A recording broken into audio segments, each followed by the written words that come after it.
Perfect. Yeah, please.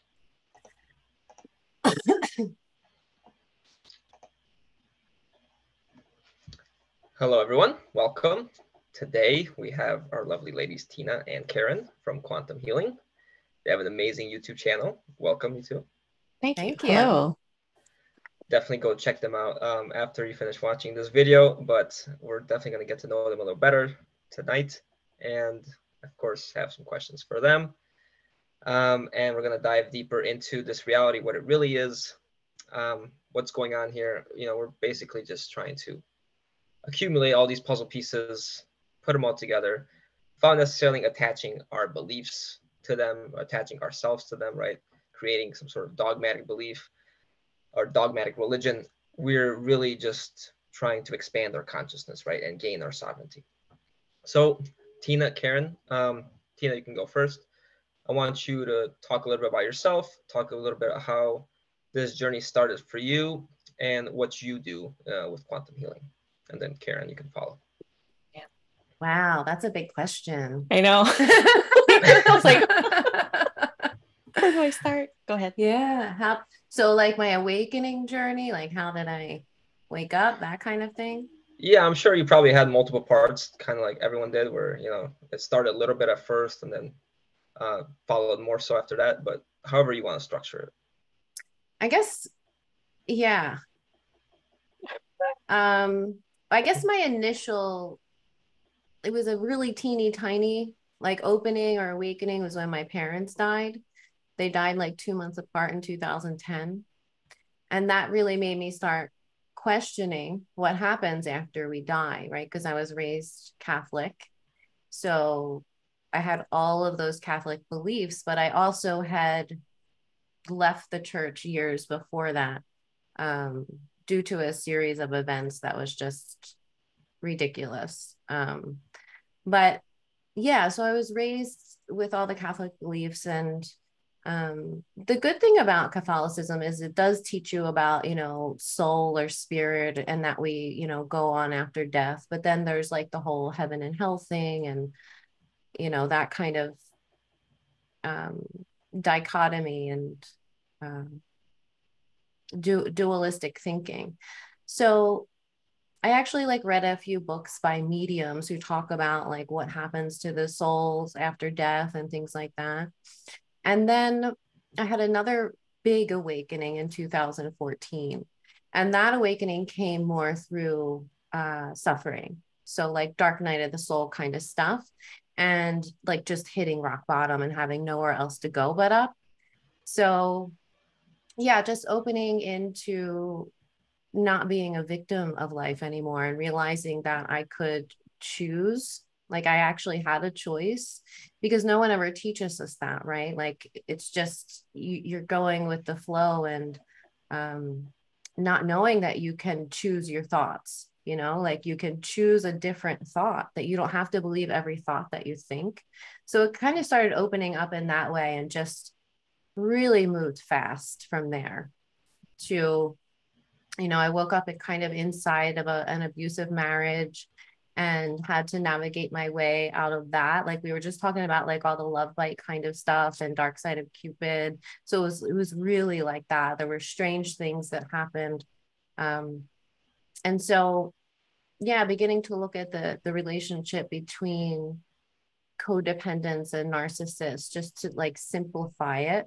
And then later coming in to seeing the paranormal aspects of a relationship like that, and really how it's a spiritual battle, really, and those entities are just there to suppress your light and to keep you down in whatever ways they can. So it's like waking up into all of that. And really the journey for me has always been about healing myself from a lifetime of just awful things like chronic illness, these kind of abusive relationships, you know, growing up in a really chaotic and neglectful, emotionally neglectful family, right? So there was a lot of trauma there. And so the journey's always been about healing for me. And then, you know, in about 2018, I started to look like for my purpose. What is my purpose here? Like I knew I was meant to do something with all of this trauma, alchemizing that trauma into something that would be useful for people. Like I just knew that if I could find, I knew that there was freedom on the other side of all of that, if I could just get there. Right. And it was getting myself there and then realizing that there's a lot here that like I can use in my experience to then help other people come out of that too and pull themselves out of all of that trauma that comes with the life script, right?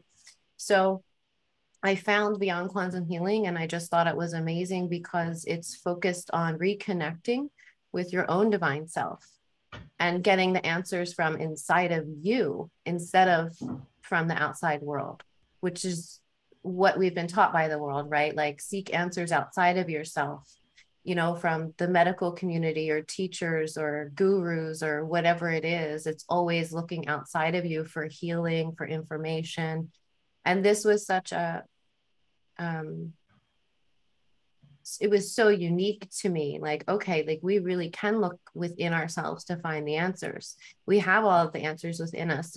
The trick is just to like calm the mind enough to get deeper into the subconscious. So that really starting to do this work and exploring and then bringing Karen in and using her skills, like it's just been so amazing and in expanding our consciousness, because we're not looking to the outside world as much anymore for those answers, but more so using like knowledge found in books and things like that to validate what we're finding during these explorations in consciousness. So, and where we are now is like, you know, the progression has been moving from the simpler things. Now we're moving deeper and deeper and deeper into like, you know, abduction stuff that's happening and exploring that. So it's kind of like where we are now, and seeing that a lot of the trauma that we hold in our bodies is actually caused by these abductions that we might not have conscious memories of, but the body is still holding on to those emotions and that trauma from those experiences. So yeah, that's a little bit about where we are now. And also, you know, in doing remote spirit release, understanding has helped us to understand how these entities work, you know, so that we can navigate through life while understanding energy and all the different subtle energies that are at play, because really we're at a disadvantage as humans, perceiving only through the five senses. We're not seeing all of the other things that are happening around us. So it's kind of helped, doing this work has kind of helped give us a glimpse inside to what's happening in those subtle realms and how are those energies playing out in our lives, and being more conscious and aware of those has really been helpful. So yeah.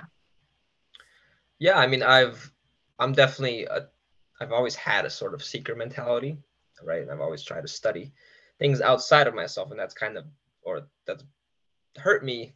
It's kind of been 50-50. You know, constantly seeking, you do get kind of like the ego, and you're constantly doing, you're going to achieve, but you're always achieving from lack in a sense.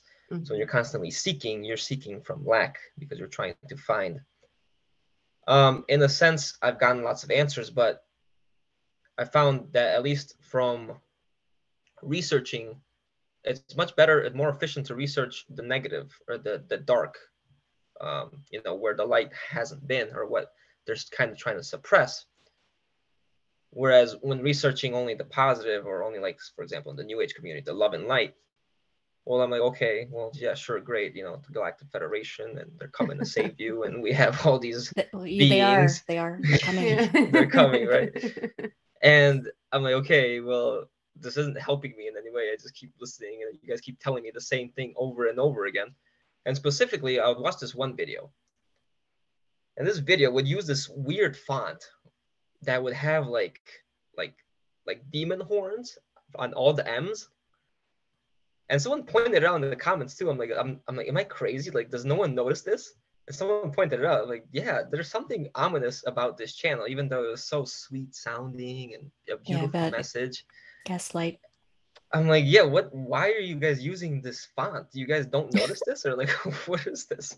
So I was like, okay. Then I started actually awakening to, the deeper truths of things, and kind of like your own awakening stage. Like, the more we're ready to handle, the more we're going to receive.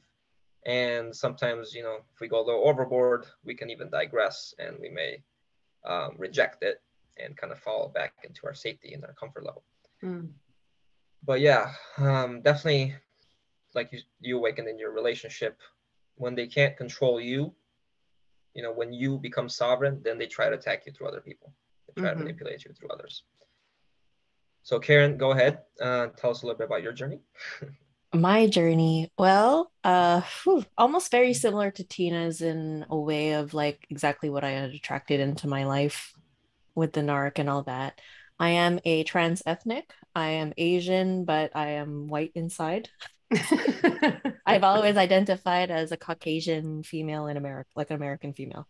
So I don't know how that works. I'm pretty sure I was probably birth bumped, or I know that I've seen in session that I was supposed to be originally born in 1977, but then bumped to 1983 to my family. Wow. So, yeah. So So okay, it's that I have to stop you. That's interesting. That's very interesting. Before I forget this question, so do you think you had some sort of play into that, or do you think the script was altered to some effect, I don't whether know. to hinder or benefit you? No, okay, I all don't right. know. How did it come out? Like they said that it wasn't the right time for me to come. Yeah, it was. They said it was They. whoever they Yeah. were that were speaking at the time, said that there was a timeline shift. There was something that happened with the timelines, which is why they needed to move her from 77, which was the year I was born, to 83. Yeah. Yeah. But we never got deeper into that. So that would be interesting to look more deeply at that now with our new awareness, because at the time we were still kind of in the love and light phase of things. Okay. Yeah, because I was looking at it via the lens of me being like a Syrian starseed. I see. And you don't But see it that way anymore. no, it's not that. I just don't need to attach to it anymore. So regardless of where I do originate from, I don't know if we don't know if what's true and what isn't, right? But when I did visit, like in my first session with Tina, I went back to Sirius and I think I had a really huge emotional and physical reaction to being there. So I don't know. Like I don't think you could fake that. I don't know. I think we would have to go back to explore that again. Mm-hmm. It felt genuine to me, to be honest. I do feel that there are benevolent things out there, but there's a lot of fuckery around that you really have to be able to go through the weeds to find it. Yeah. And we saw in that session that Karen wanted to come. She was excited to come. Her spirit was really excited to come. And they spent a lot of time preparing her for life on Earth, even doing like virtual reality simulations to see what it would be like to come from, because I don't know what density or dimension it was, but it was a lot higher than where we are now. So this spirit needed to be prepared for the plunge. Yeah. Mm-hmm. Because it never had, it didn't feel as if I have ever had any Earth lifetimes, enough experience for me to thrive with just me coming in. So I would literally be super alien coming in here, which you do see in pictures of me when I'm younger. I don't know how to pose, even like things I don't know. I don't know. There's just like certain things I don't know about like human etiquette. Yes. I mean, I definitely felt the same way as a kid. Yeah. Um, uh, First, going back to 1977, the number 77 is actually pretty powerful numerologically speaking. From what I found, it represents, in the English language at least, Christ. and you'll see a lot of the elites Mm. actually use the number 77, and they praise homage to 77, potentially not from a Christos perspective, but from their own perspective. But I found number 77 represents Christ in English. So there's that. I've always been That's very attracted to 77, always Really? Okay. called and drawn to it. My that's life a path is 7, and I like the number 777 a lot, and that's my Twitter tag. that is really Yeah. interesting that you say 77 is related to the Christ, because I've come to the conclusion that there is power in the Christed energy here on earth. A lot of power in that energy. Mhm. Yeah. Yeah. And then my next question was, when visiting Sirius, now I've heard my guides were Syrian. I don't know. They seem to be bluish or whatever. That's what someone told me. When visiting Sirius, did you feel like you were still in the astral plane, still part of this universe, or did you kind of feel like you exited the matrix to go there? I felt like I had to go somewhere real far because I feel like when I got there and I felt the presence of my parents coming to greet me, my body started to vibrate and shake like I was having tremors from the energy coming into my field. And I don't know, it felt far, Oh, wow. like I was far out, but it was Mhm. still, again, very early on in our exploration. Yeah. But it felt really genuine, I have to say. Like just feeling through what I experienced in that time, it felt genuine. Yeah. Yeah, because the Freemasons, they actually praise Sirius. So they, in their um, this picture that they always post, or it's always shown in relation to Freemasonry, you see Jacob's ladder, and it's kind of against this pole or pillar, and Mm-hmm. it's on top of the checkerboard, right? The Mm-hmm. black and white duality representing Earth. We have the sun on the left side. There's the moon on the right. And in the middle, kind of at the top of Jacob's ladder, is the blazing star, which is what they refer to as Sirius.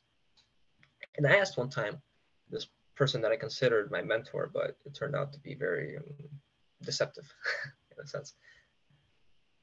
Why do the Masons revere Sirius so much then? Or why, yeah, why is it all over Freemasonry? And if it's so beneficial to humanity? Oh, they said that the Freemasons want what the Syrians have, in a sense. Hmm. So I Wait, don't which know. is what? Don't know. I don't know. Oh man. What do they have that no one else has Right. that everyone's looking for? I was like, what is it? Well, we Yeah. have to keep in mind too that Sirius is is the star, right? And that star is surrounded by planets with probably many different kinds of beings on it.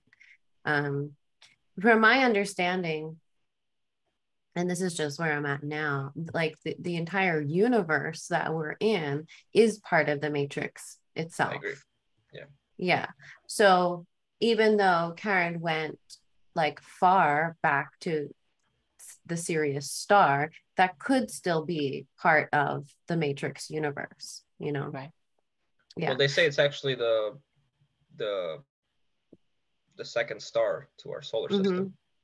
Mm-hmm. The, every other solar system has two stars, and ours only has the sun, which I don't think the dual nature is natural. I think it should be three.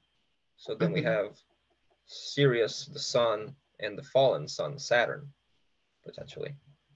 Yeah. And if you look into the work of Ashayana Dean, she talks a lot about that and the difference between the Christed universe and the anti-Christic universe, which is what we're living in, right? And the Christed universe has the three.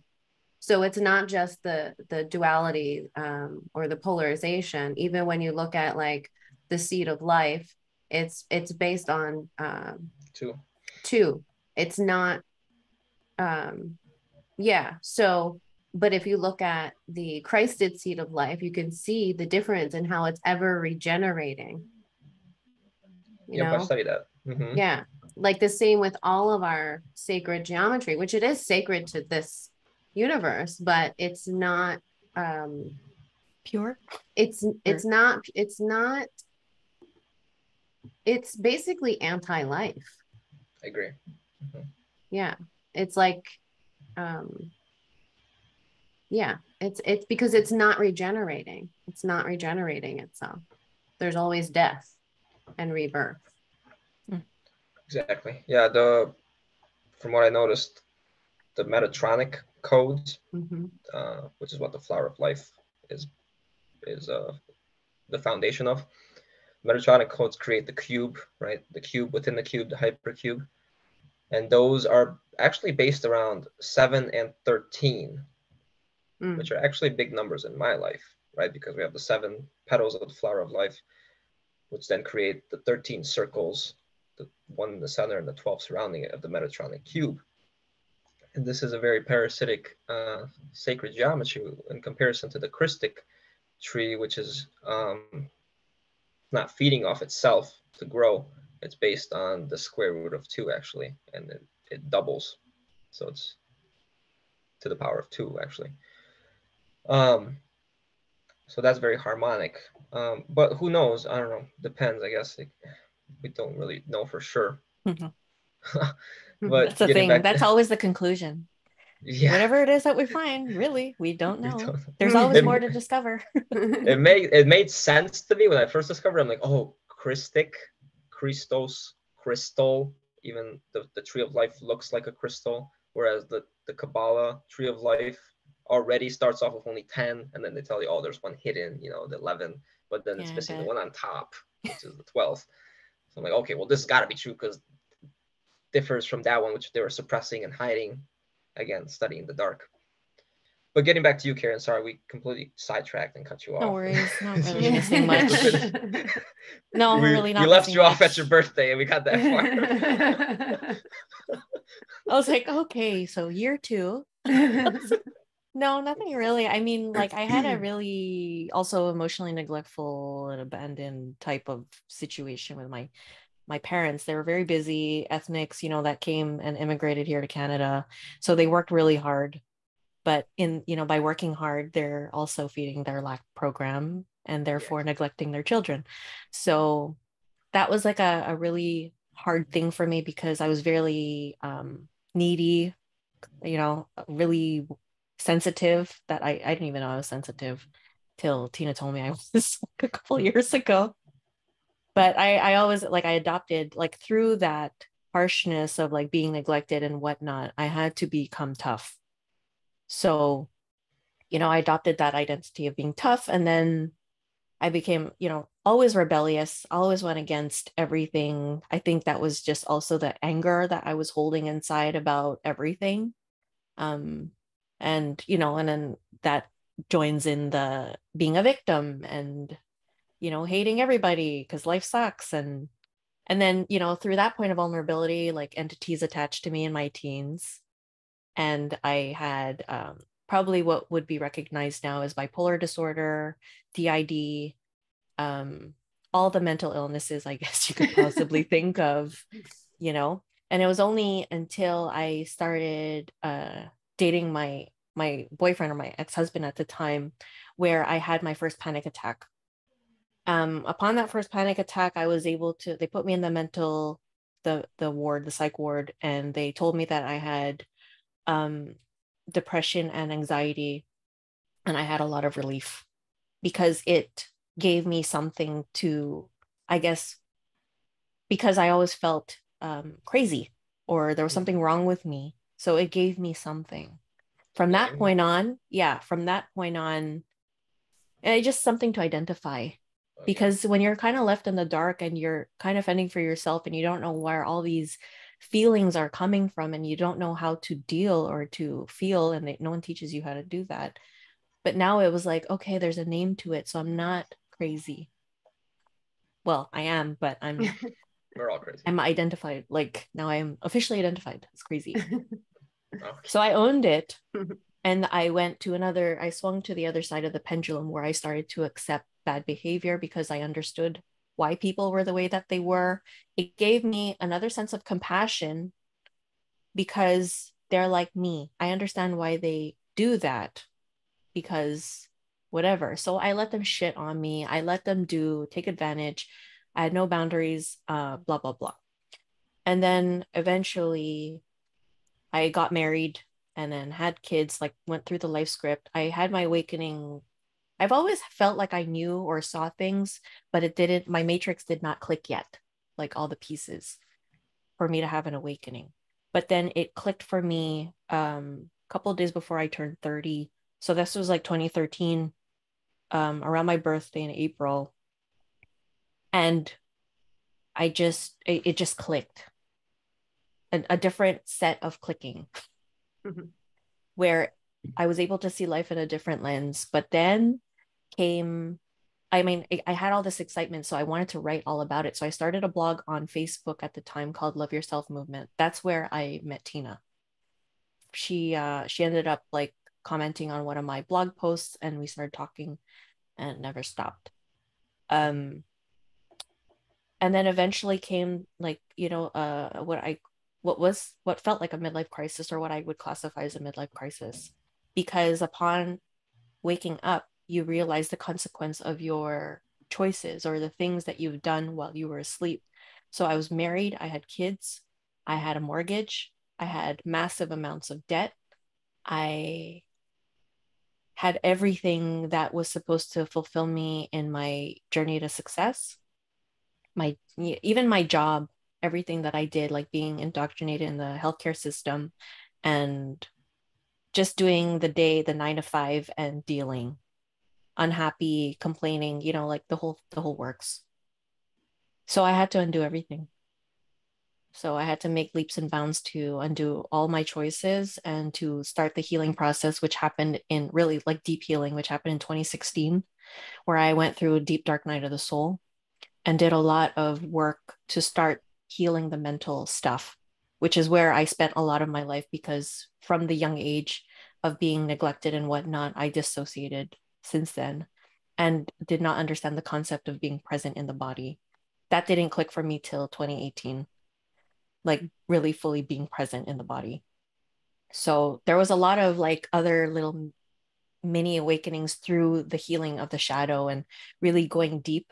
I saw that there was a lot of progress in my life, my quality of life, by healing the shadow and continuing to go in there, to really see and face myself.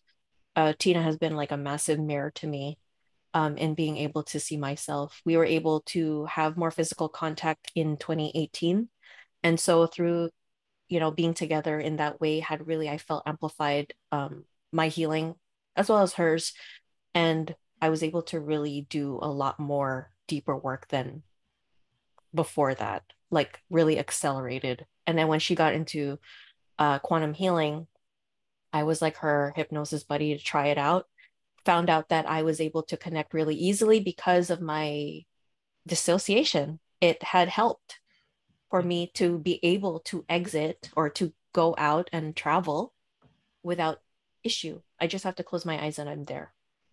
So that had helped. And then when we reached 2020, Tina gets all the Easter eggs of things. She gets called to stuff. I don't do research. I'm not a researcher. I would when we used to have internet, like the dial-up internet back in the day. I would go down the rabbit holes on GeoCities, if you remember that, and Yahoo, and look at like UFO things and murder things, blah blah blah. So it does help in the end about like the FBIing and whatnot, and learning discernment. When we started our awakening, because we pretty much had our awakening at the same time, and we're really like literally on a parallel path. I thought that was the funnest time ever. Like finally having a friend that understood, where I didn't have to feel so bizarre, like when you talk about real funny things and no one's judging you. They're like, oh, the hat, tin foil, like that kind of shit. No, it was just really like you could say the weirdest stuff and it was exciting. And so we would practice like, what do you think of this person? She would show a picture, vice versa. It would reading just by face or by energy. We didn't know it was energy, but just by face. So like little practices like that. So then when we got deeper in, I honestly didn't think I was ever going to go into a field like this ever, because of I was so deeply programmed to work for the system, to work in the hospital, because my parents gave me the LAC program. And so I had to depend on the system for me to get my needs met. Simple as that. But I had to break through all of that. It was just, you could come up with all your excuses and the fear stuff until you really face it and really learn how energy works and how you can manifest in, ways that will serve and for benevolent reasons, Mm-hmm. So yeah, I undid everything, and now I don't know, I feel like we're in a good place. Like we got led to RSR during the pandemic, like right in the beginning of 2020. New Year's And Day. then yeah, New Year's Day, we got led to, she found RSR through Dr. Palmer of the United Kingdom, and we joined the group. And yeah, she was the facilitator, and I was going in as the medium, which really made me uncomfortable in the beginning because they're like, okay, who's the medium? And I'm like, I think it's me. I don't know. Like, I never embraced it. I still don't fully embrace it. I think it's just a normal thing for me to say it because it's easier to, but I don't know. I'm more practiced at tapping in, I guess you should say. Mm-hmm. Everybody, right, can do it. Mm-hmm. But Yeah. yeah, I just get But paid Tina, for it. you do it as well, right? You guys are both kind of interchanging with the Oh yeah, medium. she's extremely psychic as well. It's just that she's a really great investigator. I don't know, really good Yeah. at being nosy. She used to say that I used to be really nosy, but she's fucking nosy now too. But for You the kind of right have to be, reasons. yeah, Yeah, you yeah. have to be, but it's You have good to. because it has given us no limits, no bounds in our practice. She goes instinctually too to prod like into something like where a lot of practitioners can get caught in a false path in the journey. Yeah, good discernment, yeah, for sure. Yeah, Yeah, you have to. I've noticed in your YouTube videos, Tina definitely like grounds you in a sense and asks very good questions to like, okay, let's dissect this a little bit and let's see what's actually happening, because we can't just accept what they tell us or what they show us. And before I found you guys on YouTube, I was really getting into this stuff as well, which is why I really resonated with what you guys do. And to explain a little bit more to everyone listening, what you guys do is basically a regressive hypnosis where the person being in a session is basically put in a sort of not trance-like state but a meditative state, right? Yeah. And Mhm. then whether you're assisting Karen and you're assisting Tina, they're more than likely going to get through their own imagination, they're going to get what comes to them naturally in terms of what they're specifically trying to tune into. And if it's regards to entities, these entities will come up in their imagination or whatever sort of spot may be bothering them in their body, and implants will show, and these things then will be cleared, right? Mhm. I Yeah. know that was kind of a gross approximation, but Yeah, I mean that's the basic idea. In a quantum healing session like that, the point is to relax enough, whether you call it trance state or meditative state. I'm trying to get away from the use of the word hypnosis because there's so yeah, much misconception and yeah. myths surrounding it. So it's really just a relaxed state of being where your body's super relaxed, but your mind is like hyper aware, and information flows to you easily in that space. And yeah, each and every session that we have is different because everyone's unique, right? So a lot of sessions can be focused on just clearing implants and entities when people are highly targeted. We spend a lot of time doing that.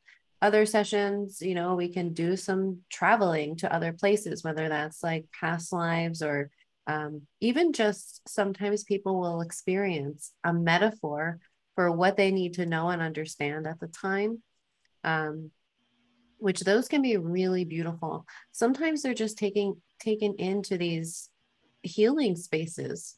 Like it's like connecting with the energy, I guess, like a universal consciousness or energy, life force energy, and they're just taken to those spaces just to be there and experience that energy.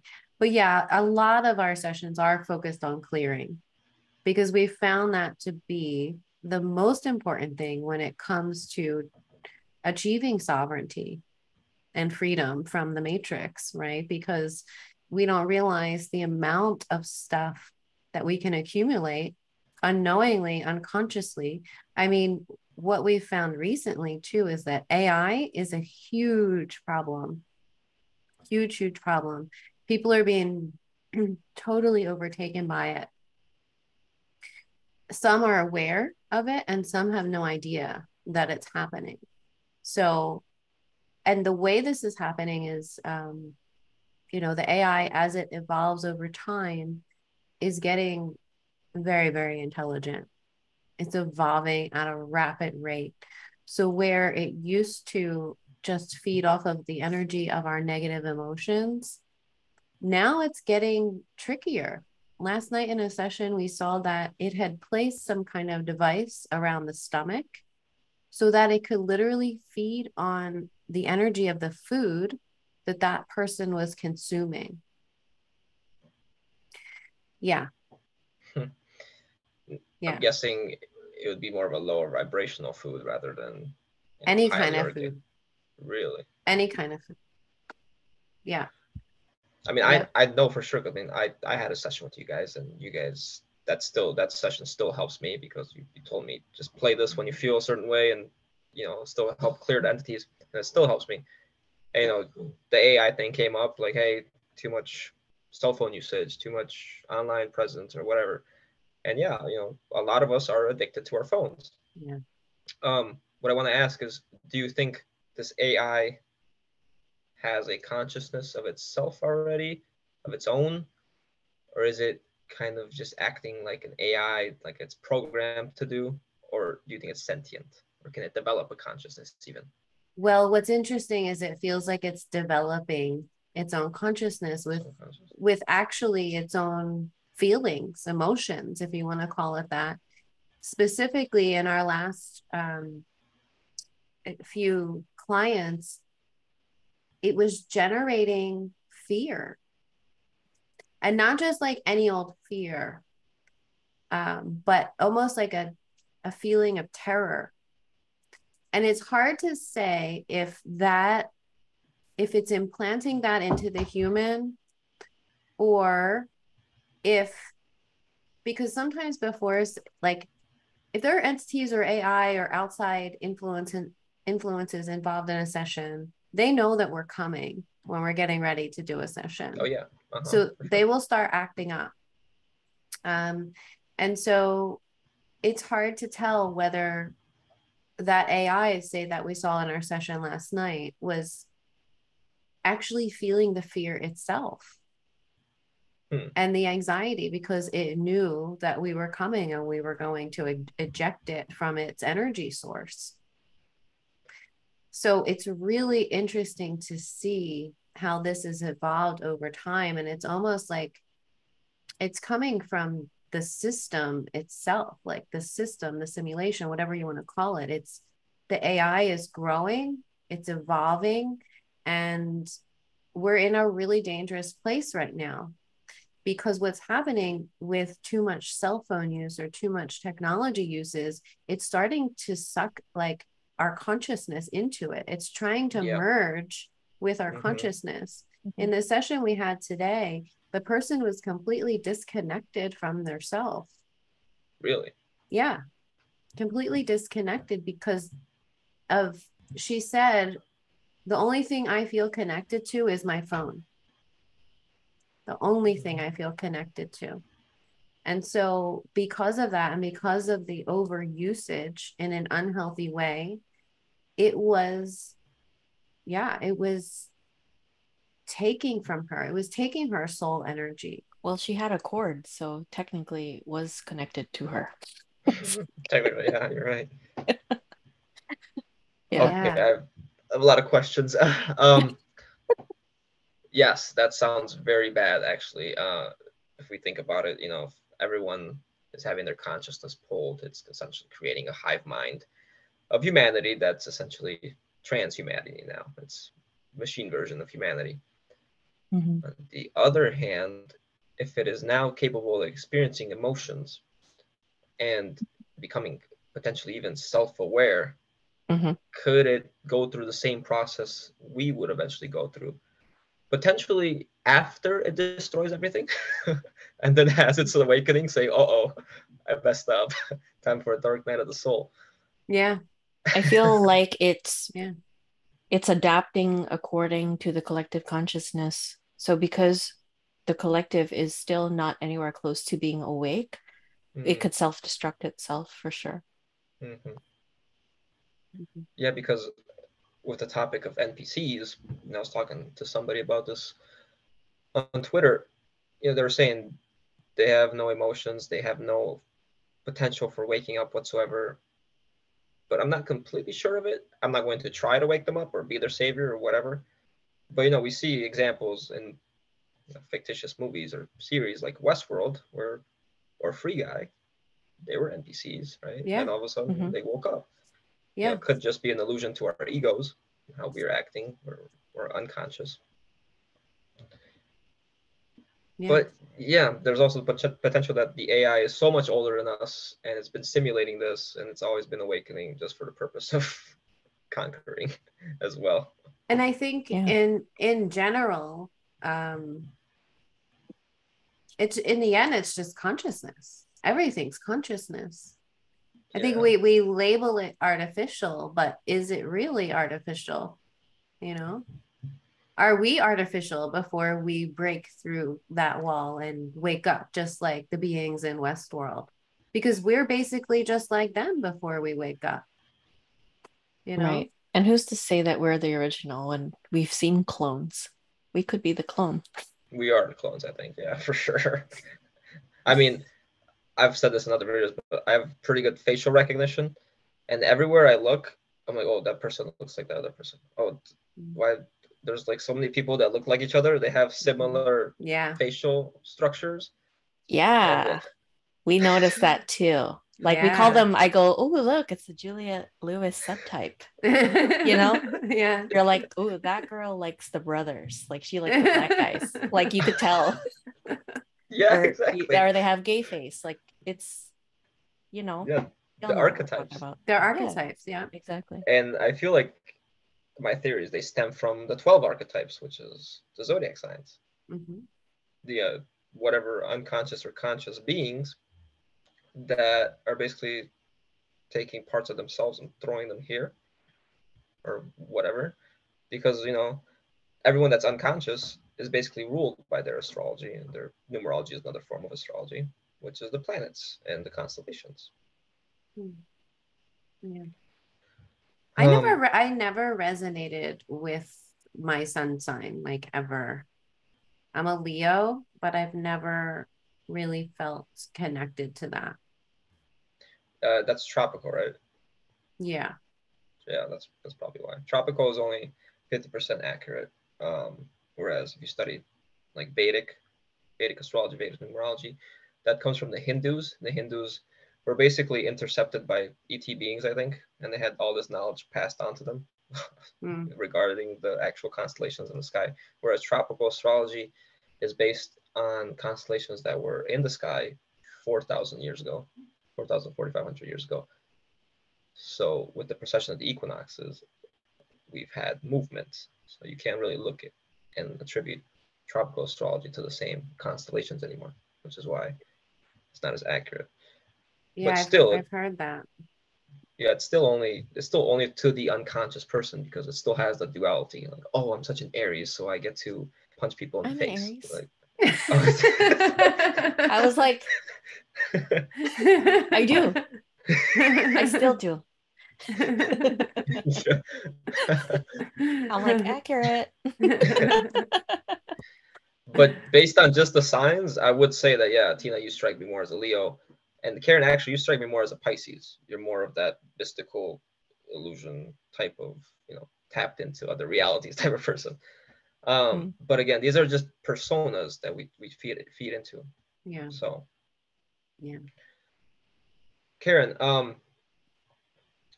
in regards to the sessions that you guys do, so what the point I was getting to, in regards to watching your videos and resonating with you guys, I had done a session with another person, and she had basically gone through the same journey, awakening, the false light, oh, I'm so special with the ascended masters, and the ego boost, and then all of a sudden her gift started growing, and she's like, wait, show me your true form.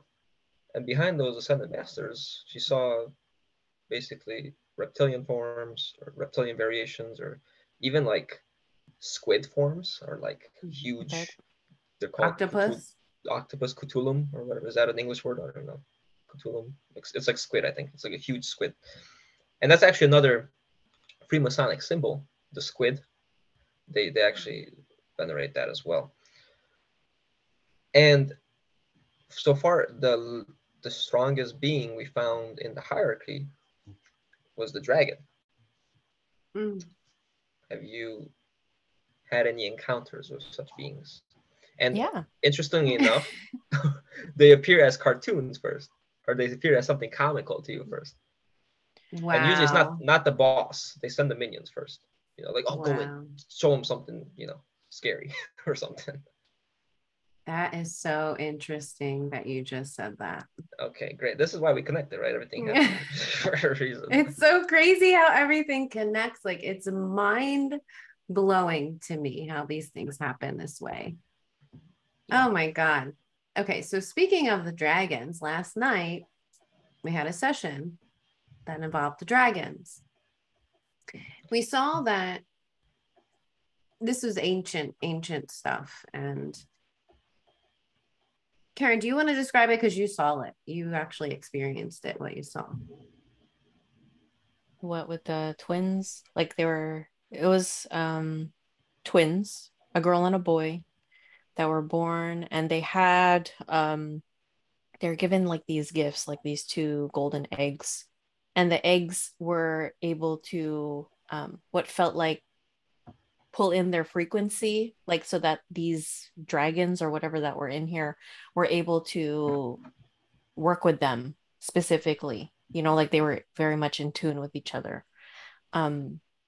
So I think like it was like a benevolent type of situation. And then eventually, the darkness comes in, and then it splits up the team. So brother and sister are now against each other. Brother's on the dark side, sister decides to stay on the benevolent side.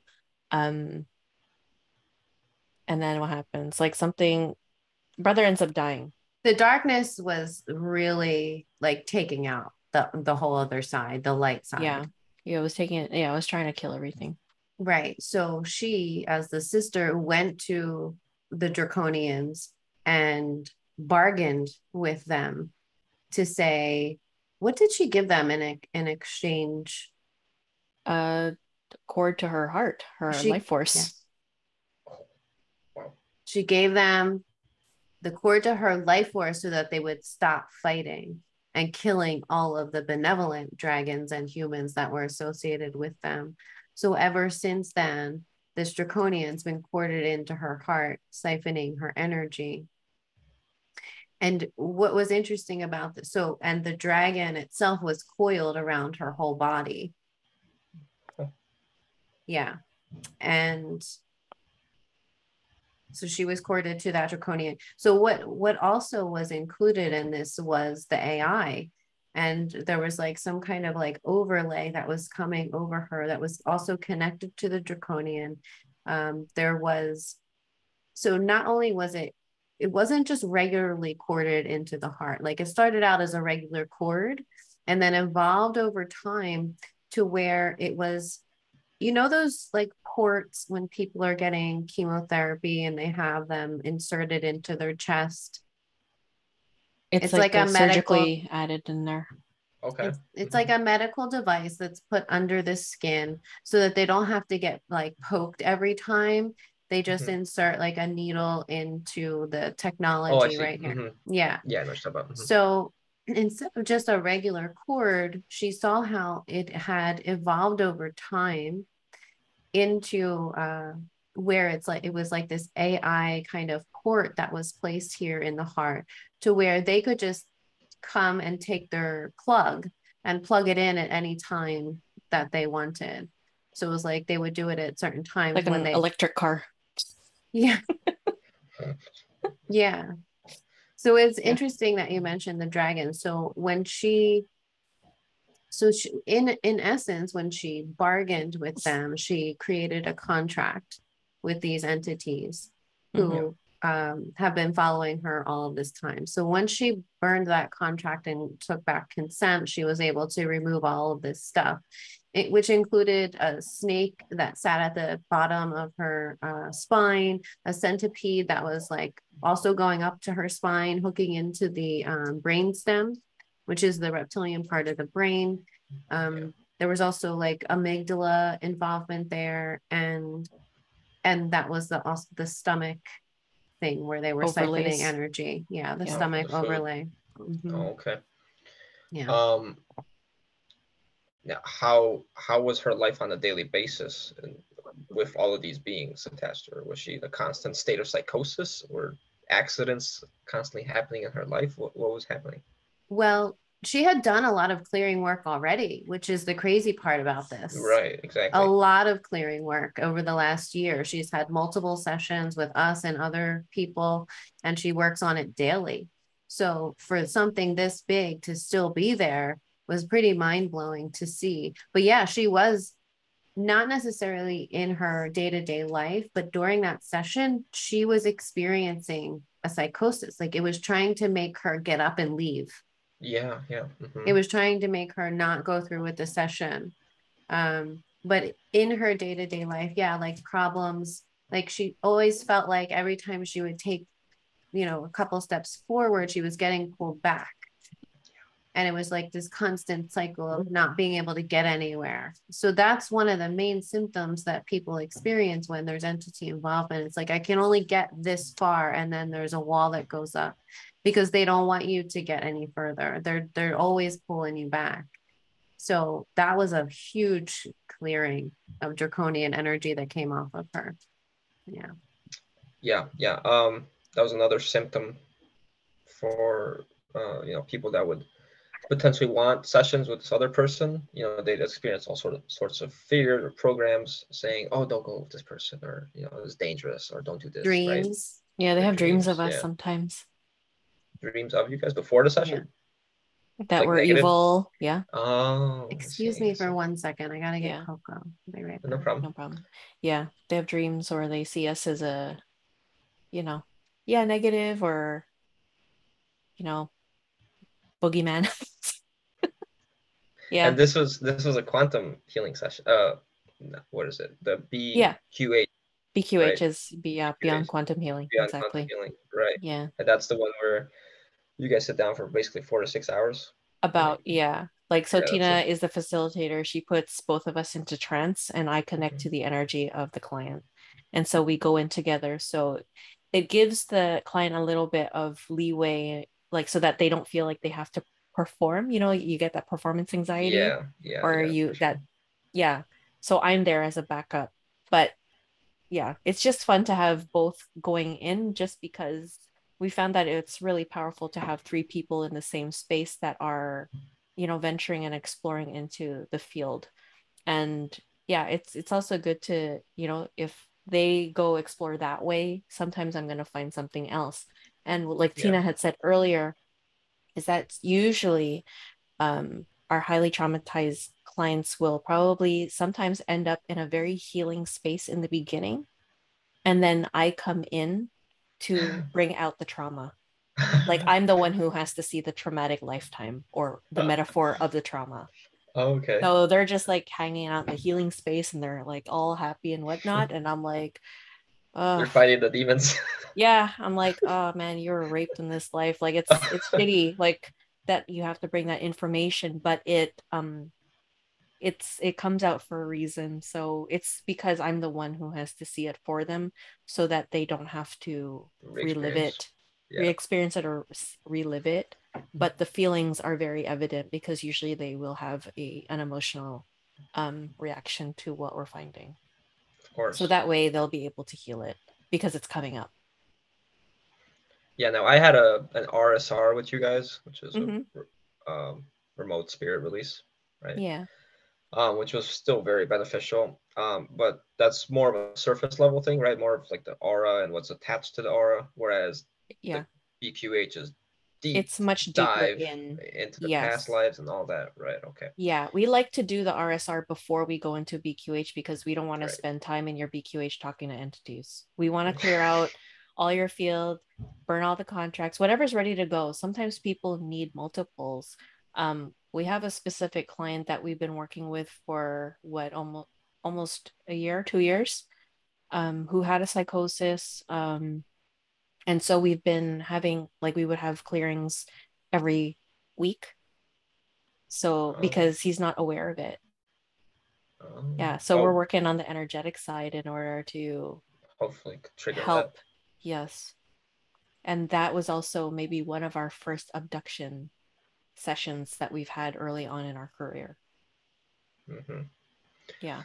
So, now before I did my session with you guys, this person that I was working with, I was basically put under the performance thing and the performance anxiety. She's like, just see what you see. I was put in the same kind of regressive, hypnotic, meditative state.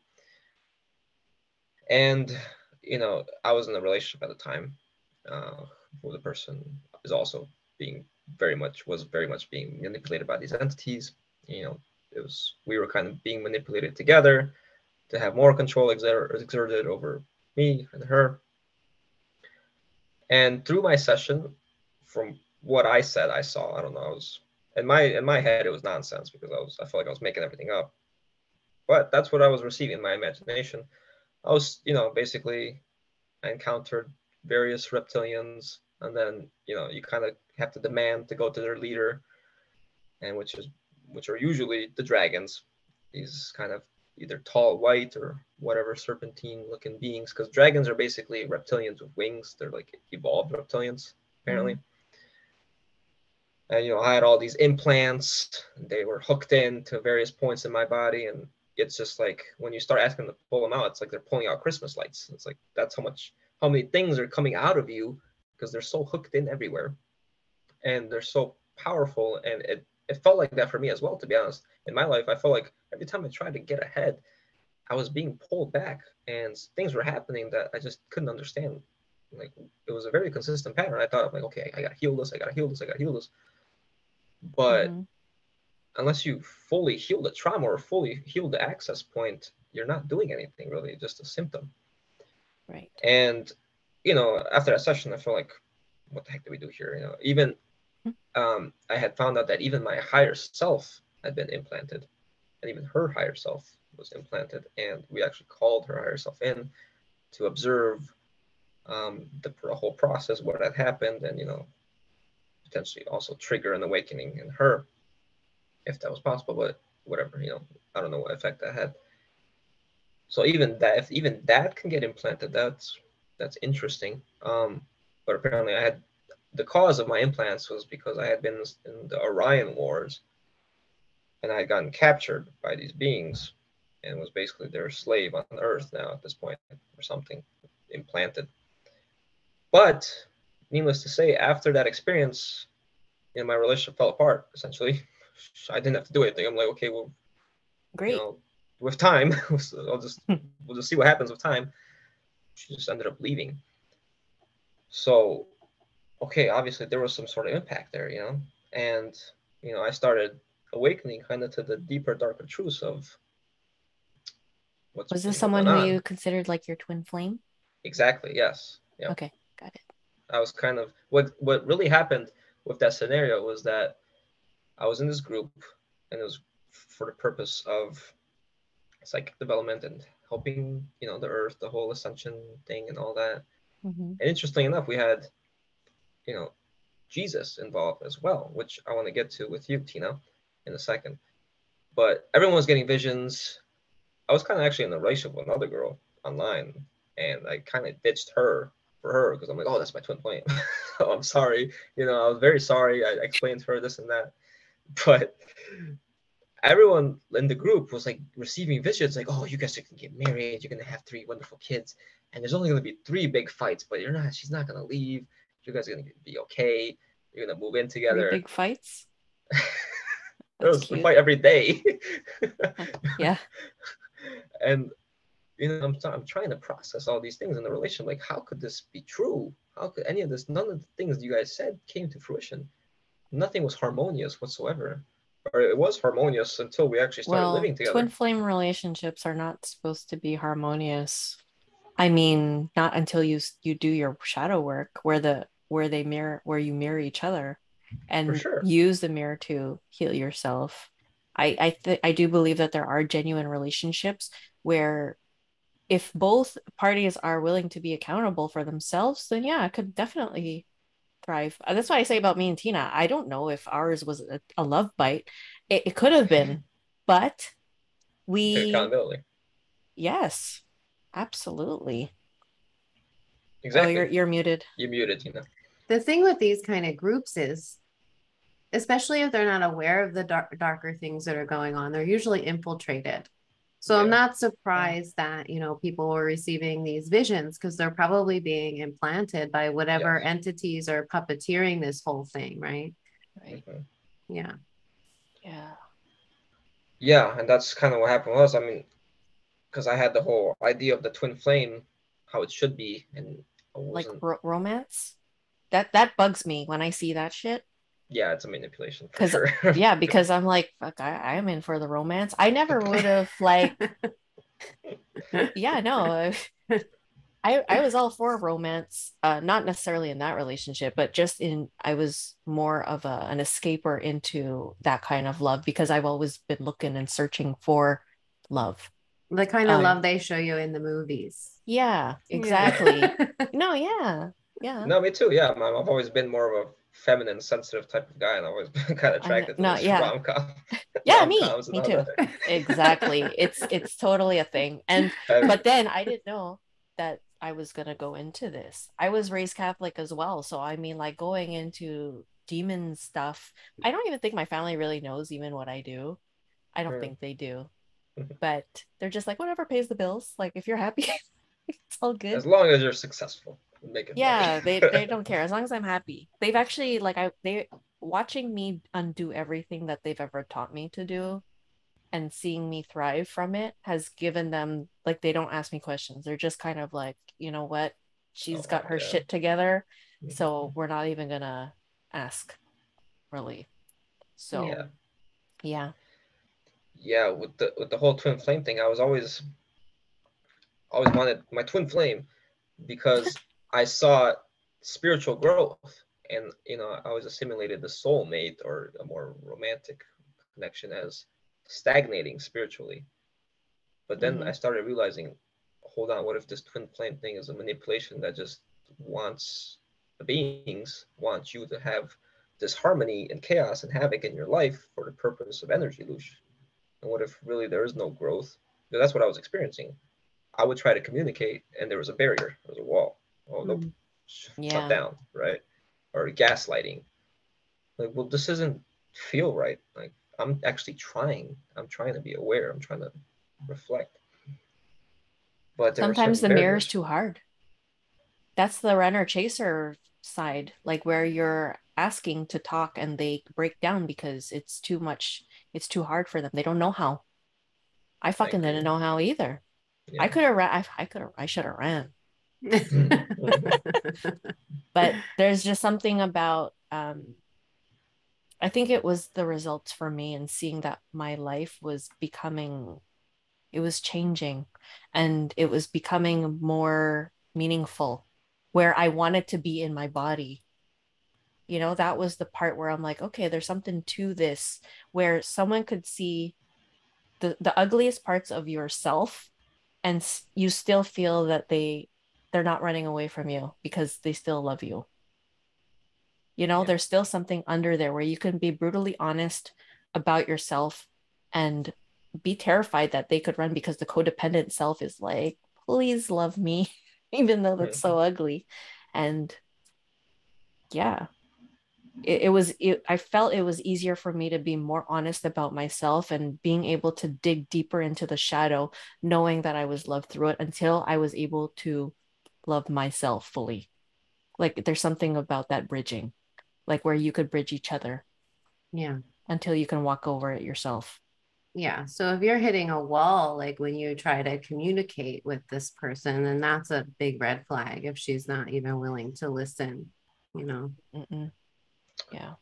Yeah, she just shut down emotionally. Honestly, it was, I don't, and my own shadow was there too. I wouldn't always listen or hear what she say, I guess, and that would make her shut down even more because she was hypersensitive to it. Even if I didn't pick up one little thing, right, I had to be very hypersensitive to the whole situation.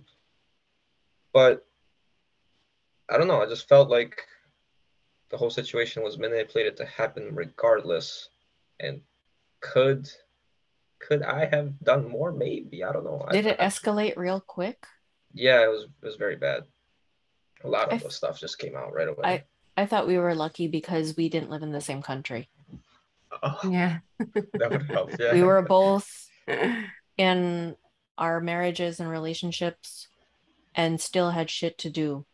Yeah. Like there was still business that needed to be done on our own path.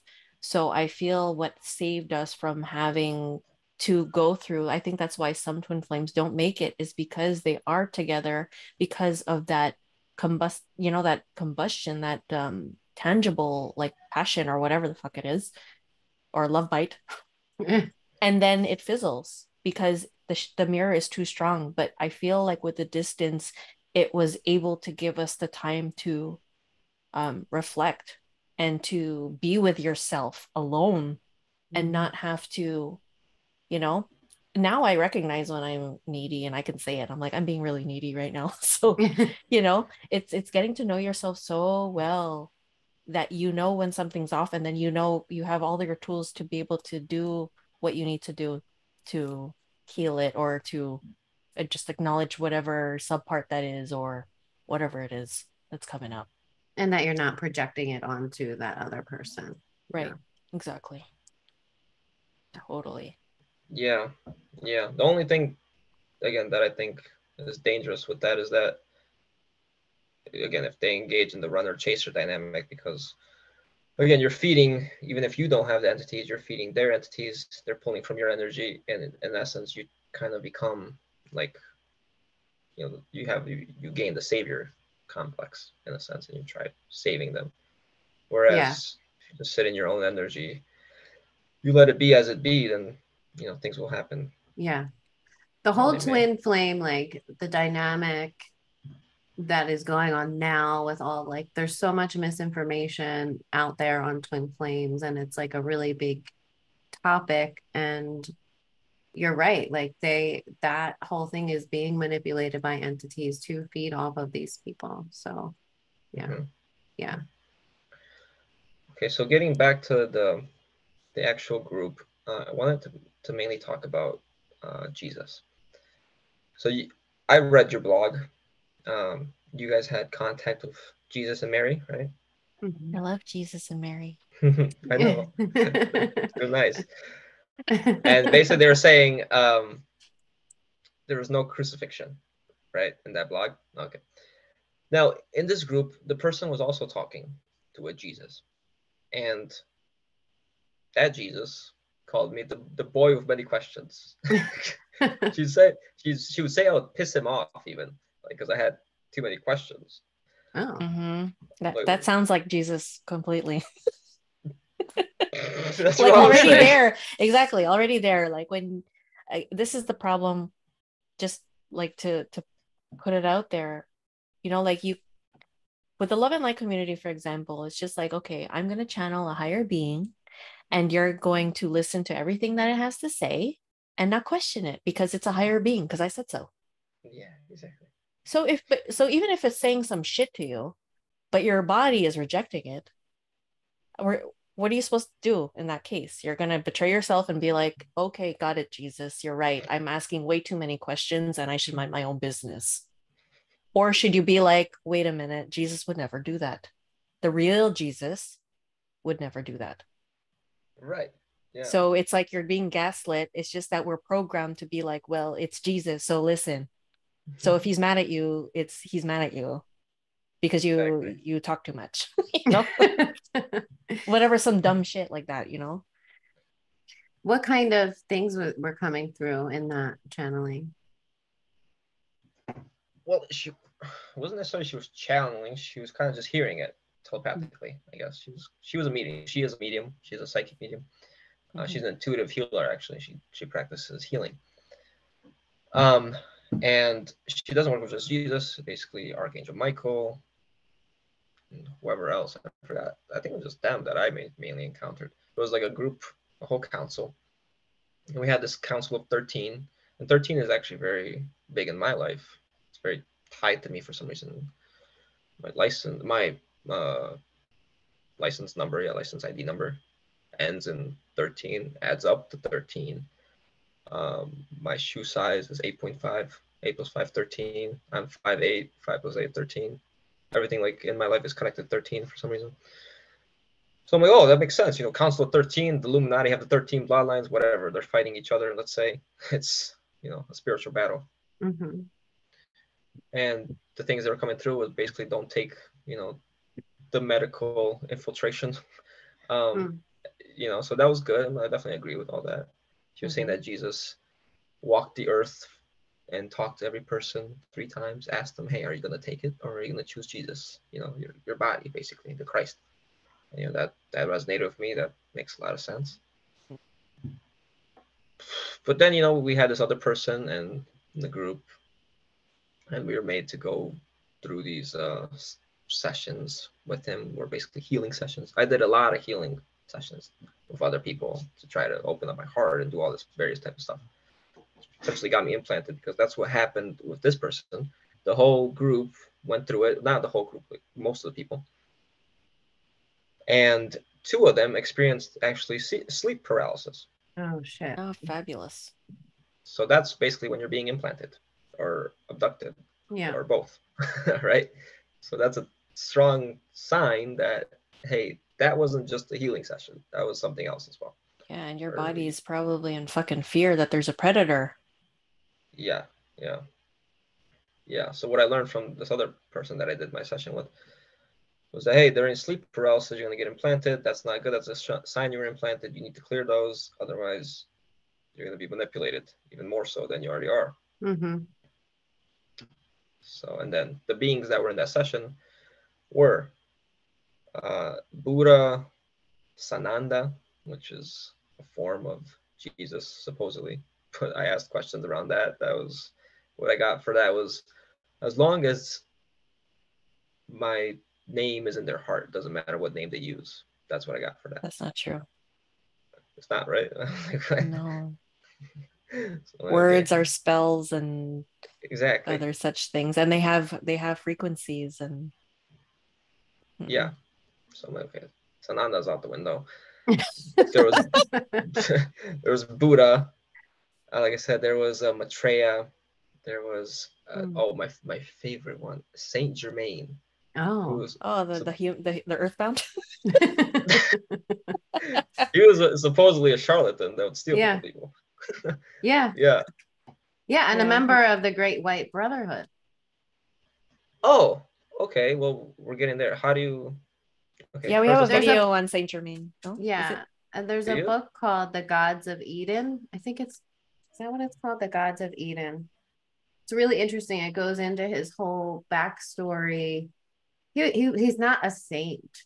His name, his last name was Saint Germain, and he was like a charlatan. Oh, so he changed his name legally to be saint. Yeah. So people would call him saint. Yeah. Right. Wow. Yeah, and he mingled with the elites.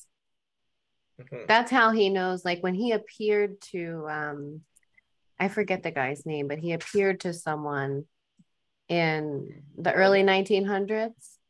You know that guy's name? And he took him like underground and showed him where all the treasures are held. That's because he was a part of all that. Like he knew all of these things.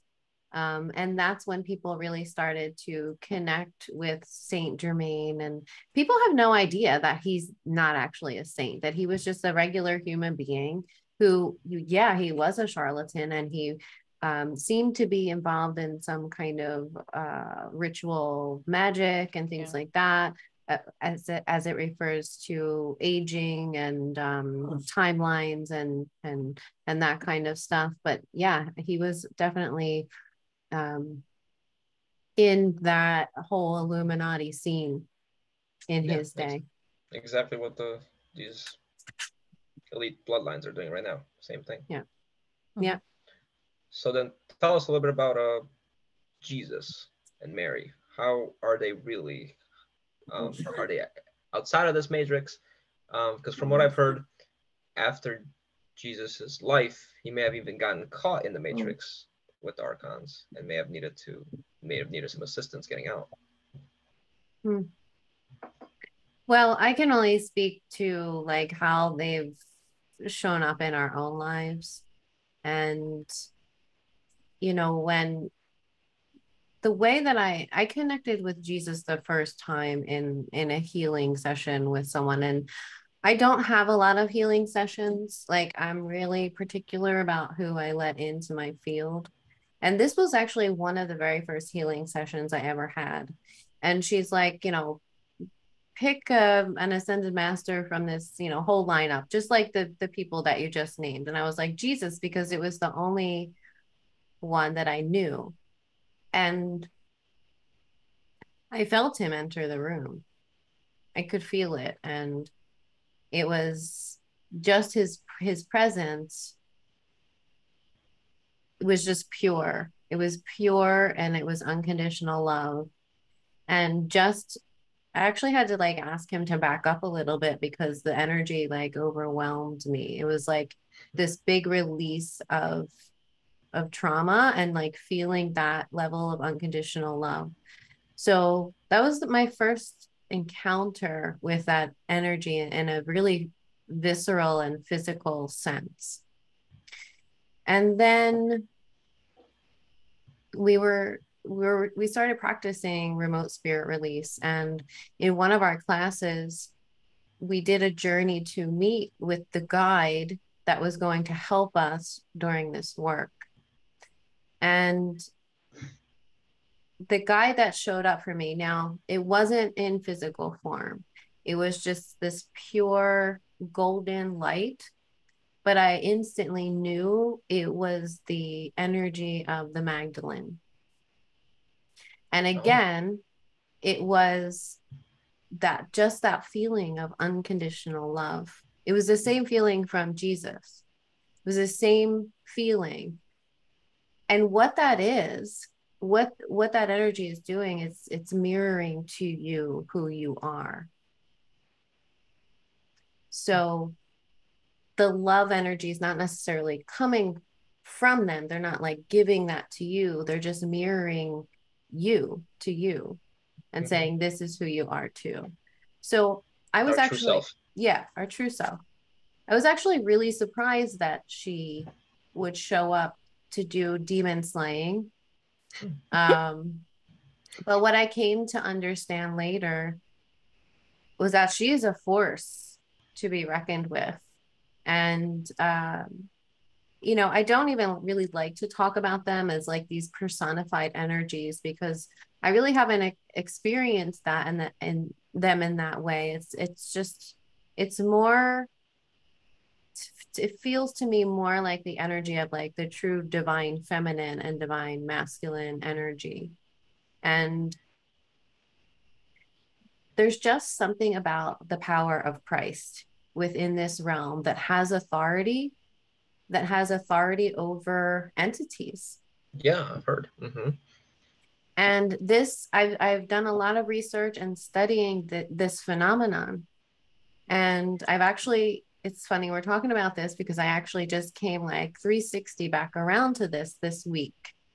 Because what happened was, when we first started doing our work, we were working with our guides. And at some point we kind of were like, okay, well, let's just do the work ourselves, because people were getting really weird about working with guides and that kind of thing. So we stopped working with our guides and started just doing the work ourselves. Um, and we did that for a really long time. And then this week, like the attacks that I was receiving were just off the charts and I couldn't take it anymore. And I finally called out to these Christed energies, you know, say Jesus and Mary, if you want to call them that, and reconnected with them again after so long. And literally everything stopped. Everything stopped. And I've been experiencing peace and contentment for the last, I don't know, say 5 or 6 days. And so I went back to this again because, you know, things show up in my field that are relevant at the time, videos, articles, information, whatever it is. And what was showing up for me were all these videos of people that have gone, say, New Age to Jesus, right? There's all these videos on YouTube about New Age to Jesus. And I watch them because I think it's so interesting. And this phenomenon has always been really interesting to me, because why would someone do that? Why would someone like dabble in the New Age and then run back to Christianity, to the religion or whatever? And so I've been watching that for a while. And what I notice is that they dabble in new age things and groups and tarot and healing and whatever it is, channeling, and they start experiencing attacks from entities or just the AI itself, and they don't know what else to do because no one teaches you in the new age how to protect yourself or what to do about entities. No one teaches you. So the only thing they know how to do is to go back to Christianity, because at the very least, Christianity recognizes, well, some sects of Christianity recognize that there's a spiritual war going on here. Mm-hmm. And so what I notice is that these people, when they leave the new age and accept Jesus back into their life, the attacks stop. Because Jesus in this realm has authority over these demons. And that energy will and does protect us.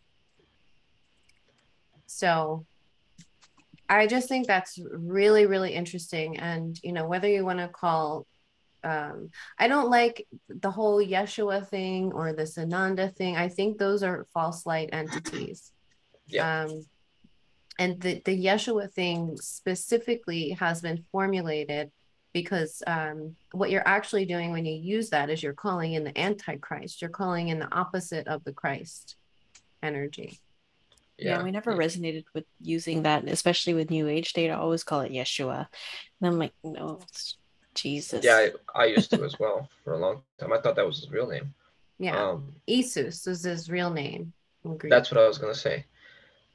But Isus I have a problem with that as well, because that reminds me of Isis. And she's basically the dark feminine, right? The spider. Yeah. I don't feel the connection to Isis in that way. I mean, really, for me, Jesus works. Like, yeah. Jesus works. Yeah. You know? So I've never felt the need to call him Isus or Yeshua or Sananda or any of those things. Jesus works for me. And honestly, even like the Lord's Prayer, the Our Father and the Hail Mary, those prayers work too for protection. Yeah. And I think it's because they have a lot of power behind them, you know, like a benevolent power that people have been saying these prayers for a really long time, and they have a lot of energy built up. And when you use them with the true intention to connect with the true Christ, or, you know, the Gnostics actually referred to it as the Father. And being born from, not being born again, but being born from above, you know, from outside of here in the pleroma. You know, we have all these different names for things because it's hard to describe what we know is true. Like, we know this is not real, it's an illusion, it's whatever. And I feel like and we don't even know if Jesus was real or if he wasn't real, or like, we don't really know. Right. But there's something about that energy that has seeded this matrix for the purpose of for us to use to be able to find our sovereignty and freedom. I mean, when you look in the Gnostic text, this information that is coming from this Jesus character is telling you, you know, this world is Satan's world. Like, you don't want to be here. So be in the world, not of the world, because you don't belong here. You belong to the Father above. So, you know, there's a lot of connections there. And I think there is really something there to the use of Jesus's name in defense and protection from these entities, even in abduction cases. Am I losing you guys? Oh, maybe. I don't know if your internet, because Tina's moving. Okay. Oh, are we Sorry, back? I was lagging for a bit. Yeah, I think I'm back. I was saying, like, even I think there's really something to the name of Jesus in this realm. Even people that have used it during abductions stop the abduction just using his name. Yeah. So, yeah. It's funny. Yeah, I was looking in the same thing. I was basically watching a 9-hour long interview. It was broken up into 1 hour. I only watched the first part. Sections, videos of how this basically Mason, you know, vampire went from that to Jesus, and they're saying that they would try to attack people, but the energy would just come back to them sometimes because they were so much in the power of Christ. So they're walking with Jesus in a sense, and they're protected. They're spiritually protected. But to go back full circle to our Great White Brotherhood thing, I actually had a session with them. And I was talking to this being called Sun Bear, who is he was a chief here, a Native American chief. So I had questions about the universe, and it had told me that I was an emanation of John the Baptist or something like that as well, and I'd gotten this from another person as well. And I was asking about Sophia, about the creation story, Adam and Eve, and it was very nice to me. It answered all my questions, but it was telling me that basically what exists is a council of all these beings. Lucifer, one of them. Sophia is Lucifer's mother, actually. And Lucifer, they're like senators, basically, right? Lucifer hates humanity. He was saying, "Oh, end humanity, kill Adam and Eve," or something like that. And Sophia wanted to protect them. The other people, other parts of the council. I think the Galactic Federation was in there. I don't know. I bet. And what they were saying, what happened was they were basically a creation of these alien beings, basically like AI. I don't know. They received consciousness, Adam and Eve. Eve had gotten so smart that she stole technology from these beings. And one way or another, they found out, right? So the Apple was the technology, like we have Apple iPhones, I guess was the technology. You stole the iPhone? She took a bite of the iPhone Apple, yeah. She got Uber Eats. She's like, it's like, no, not here. We can't deliver here. Not in the Garden of Eden. And then they basically got kicked out because I don't know. That's what the creation story I was told. I feel like Adam and Eve represent more than just an individual. Like, they are representations of groups of people. Oh, okay. Yeah, like the story is more of an allegory for groups of people. I'm not exactly sure what, but that's just my feeling on it. I think there's a lot of deep symbology in the Bible and in those stories that we don't fully understand. Yeah. Okay, so then what do you think of this Great White Brotherhood? Because who else was part of it was Pythagoras, John the Baptist. He was there apparently. And I didn't like Pythagoras. That was my first red flag. Pythagoras. Wasn't that guy like... Isn't that from math? I don't like it already. Yeah, Pythagorean theorem. he's behind like Pythagorean numerology and mathematics, but he gained all this knowledge from Kemet, from the Egyptians, the ancient Egyptians. He was initiated into their mystery schools, but he didn't finish it all. He kind of left early or something, or he was kicked out, and he brought back that incomplete knowledge to the Greeks.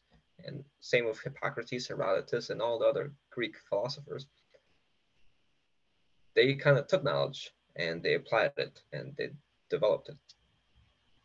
So what do you guys think of this Great White Brotherhood? What's up with them? Oh, so you're saying that these spiritual beings are part of this Great White Brotherhood? Yeah. Okay. The Great White Brotherhood I was speaking of had more to do with like the elite Illuminati, it like in human form, but I'm sure that could be a fractal. Yeah, that translates into the higher realms too, right? So yeah, I'm pretty sure the name of that book is The Gods of Eden, but I'll have to look for you because it's a really interesting read in like really deep into all of that kind of stuff. Yeah, they're really the ones behind the Q drops. Yeah, I'm really suspicious of any of these galactic councils. Oh yeah. Or yeah, there's so many like different councils that are coming forward. I'm very, very suspicious of them only because there's a lot of false light spread through them. For instance, it's funny we're talking about these councils because I came across a post just yesterday about, you know, there's a lot of information that comes through in sessions, and a lot of it comes through about this event that's supposed to happen. Exactly. And this event, and you know, the galactic councils are channeling this information, bringing through this information about how the ships are going to come down and save certain humans and take them off planet while this big shift is happening. And you know, there's just a lot of holes in that story, to be honest, and it doesn't feel resonant. It doesn't feel true. It feels like a story that is again still taking humanity down this path of like waiting for the savior, right? Like waiting for an event to happen to change everything and shift us into 5D, waiting for the ships to come down and save you, waiting for galactic beings to, you know, land and do what, I don't know, but this is what people are waiting for. Many people are waiting for. And I feel like it's such a big distraction from what they should be doing, which is healing themselves, making changes in their everyday lives to make their lives here better. But instead of people actually doing those things, they're in this standstill because they're waiting for this thing to happen that's going to change everything. And it's easier to hijack them. Right. And so you can see how this kind of information is used as a distraction and a very subtle deception, because it sounds nice, it sounds good, right? But the deception comes in not encouraging humans to make the changes themselves, but to again just sit back and wait while all this destruction is happening. Yeah, let us do the dirty work and you guys just hope for the best. Exactly. But that's the part that kind of bothers me though, is then okay, we come here potentially from an already healed state, we get traumatized, then we fight to heal, then we die, then we meet the council again and they say, oh no, you messed up here. And I just watched the movie Spirited. I don't know, you guys should check it out if you haven't. I did a video on this recently. I just posted it. It was basically showing this, how we die or how we experience these near-death experiences. And we come back, oh, so loving and so ready to make a change in our lives, only for them to tell us it wasn't enough, right? Who is this council? And I think if you guys were to explore this in your sessions, that would be awesome, really amazing. like basically meet, I think you guys already did, but the directors of the Matrix, the projectors, the people writing the scripts, running the show, creating the storylines, and basically resetting humanity all the time. Yeah. Mm-hmm. We've come in contact a few times.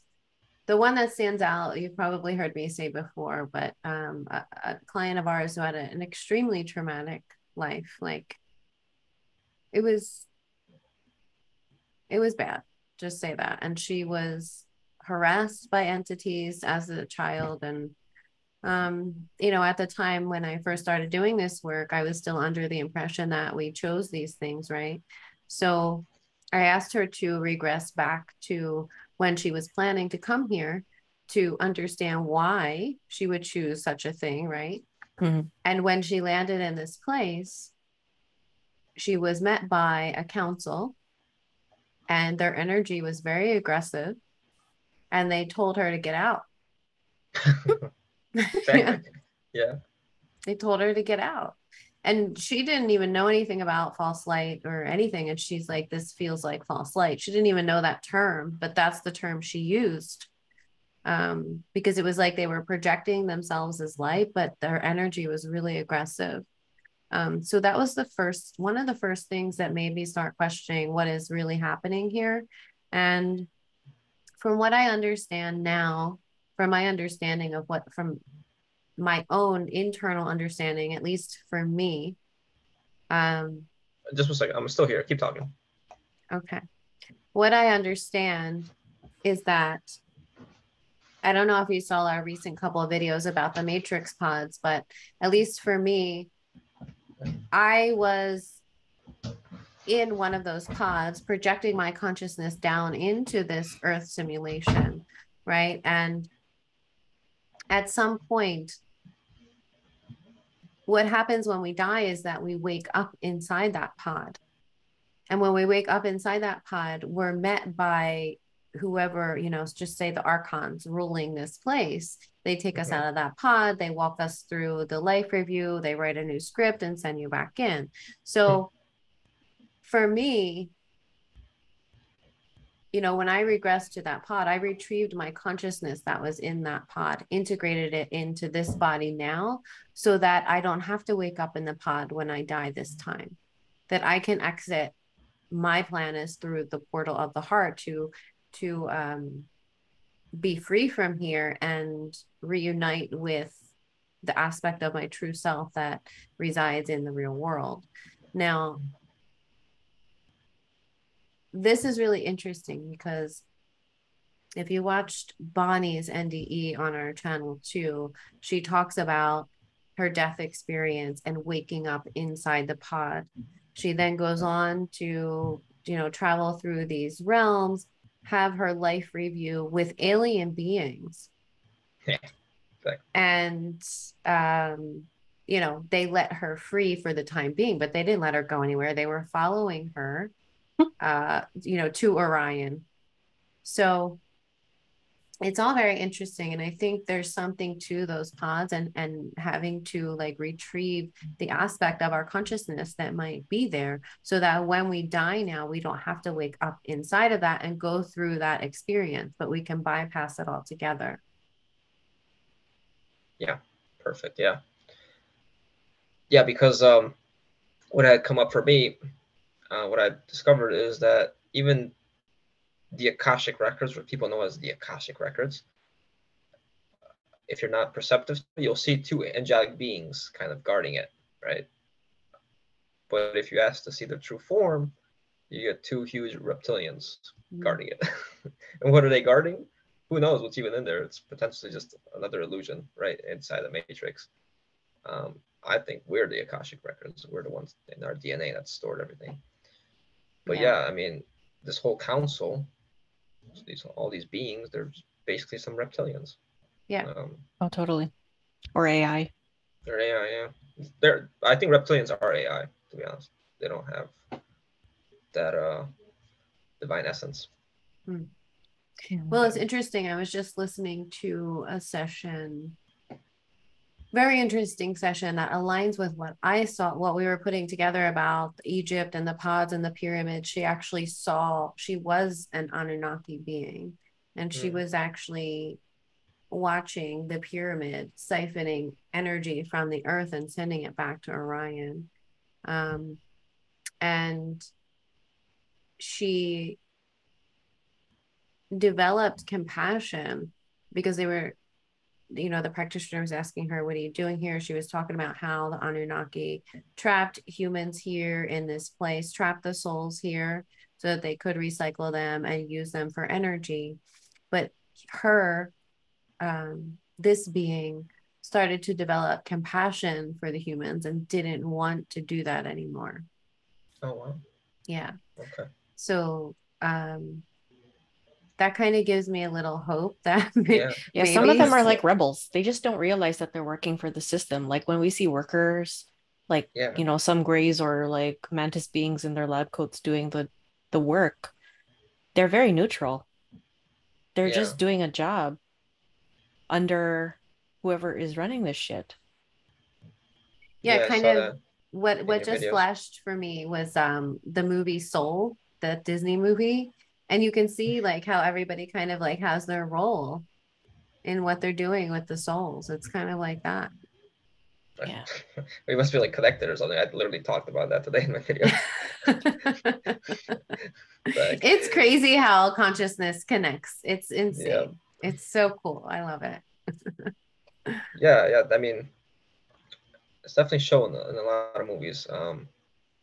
With the movie Soul, the guy rebels. He doesn't go towards the light, which the light, first of all, seems very like mesmerizing. Yeah. And it zaps you. I was like, typical. Typical. Like typical to be like, okay, let's go see that. Yeah. Exactly. And they get zapped as they're going through it. Right. I don't know if was it just me, is it just me remembering like coming from the light, or was that part of the movie? Like kind of like one of those godlike scenes. It was like, you are now entering the kingdom of heaven.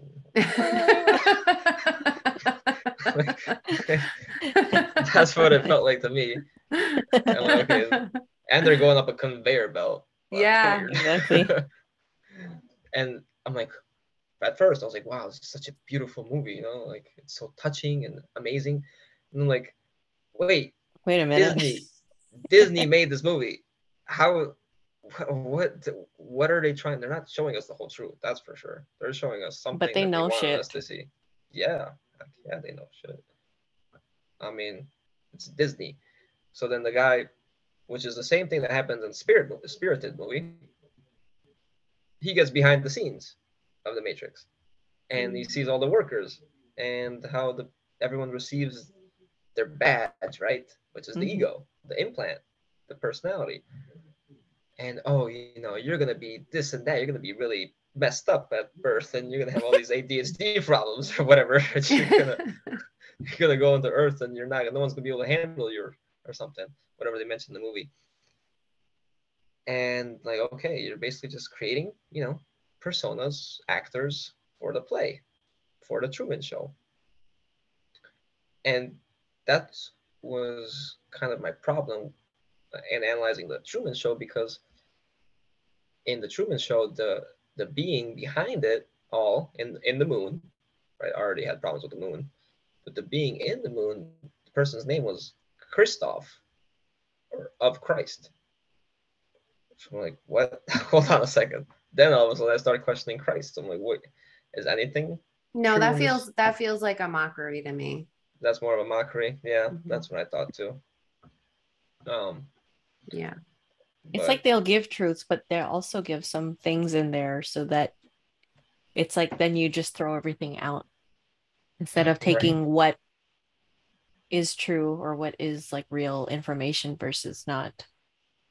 But none of these movies show you how to get out of here. None of them, no, of course. They just show you the system. Yeah, completely agree. Yeah. I know you guys said 2 hours. We're pretty much there. Yeah. So we're gonna end it here, but lovely having two lovely ladies on the channel. Thank you guys for coming. Thank you guys for Thanks for having us. Thanks the for whole having interview. us. Yeah, it's been awesome. So Lovely white ladies, you mean, right? Sure, whatever you identify as.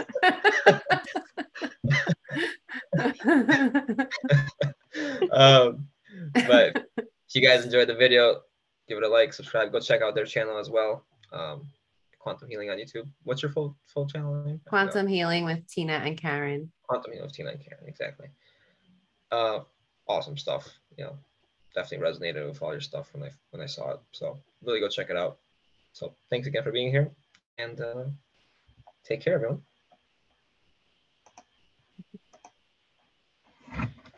Whew, okay.